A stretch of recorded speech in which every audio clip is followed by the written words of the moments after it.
Shalom uvracha, everybody. This week's Parashat is Parashat Ki Tisa.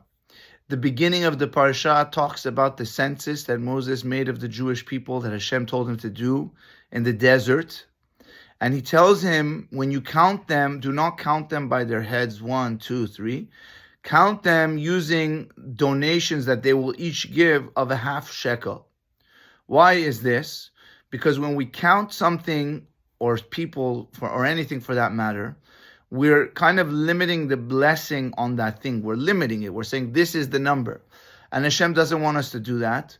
So he says, when you count people, don't count by their heads. Count by something else. They give something else and you're counting that thing. For our purposes nowadays, so how do we count a minyan, for instance? We need to see if there's 10. We count using a verse of the Torah that we know has 10 words. And that's how we use the count. The parsha continues and goes into the story of the golden calf that the Jewish people had made. Why did this happen? When they got the Torah, when they got the 10 Commandments, it was too intensive an experience for them. And they tell Moses, you go up to God and you go speak with God. You bring it down. So he tells them, Moses, when he goes up, he says, I'm going to be gone. I'm going to be gone for 40 days and 40 nights. The day that he left was not amongst the 40-day count. They didn't realize that, and they started counting from the day he left.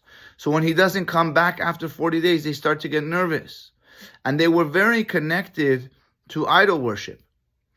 Unfortunately, when they left Egypt, Moses had brought up the mixed multitude who were people that had not been Jewish, and Moses thought, I'll be able to convert them.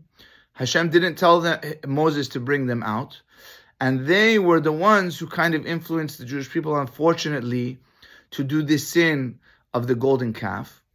It says that when Moses was leaving Egypt, he had to find the body of Joseph. Joseph was buried in the Nile River, and Moses couldn't find him, so he basically wrote on a plate.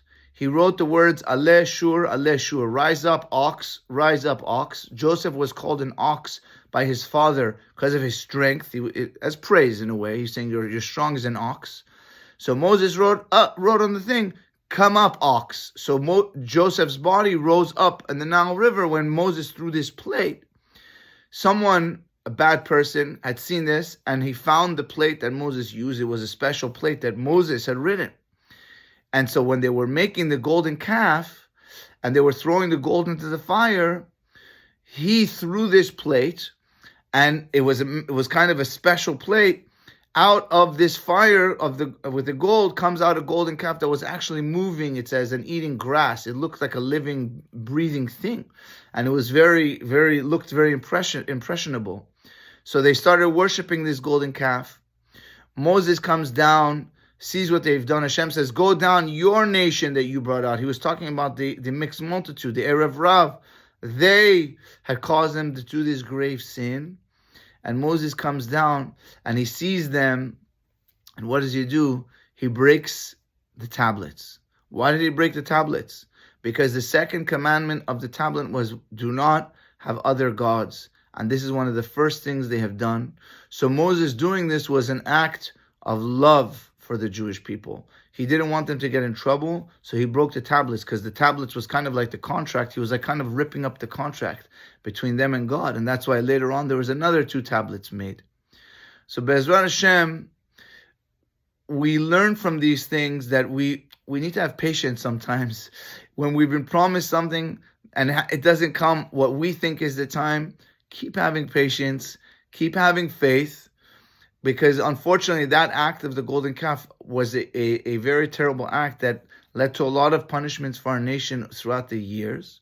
And so we read about it to kind of teach us this idea of patience and faith in our leaders, our true leaders, and faith in God. When God says something, He's not going back on it. God said He made a covenant with us. He made a covenant. He's never going back on the covenant. God said He's giving us the land of Israel as ours for eternity. It's ours. It belongs to no one else. Be'ezrat Hashem, may we see an end to this war. May we see good things. Shabbat Shalom u'mevorach.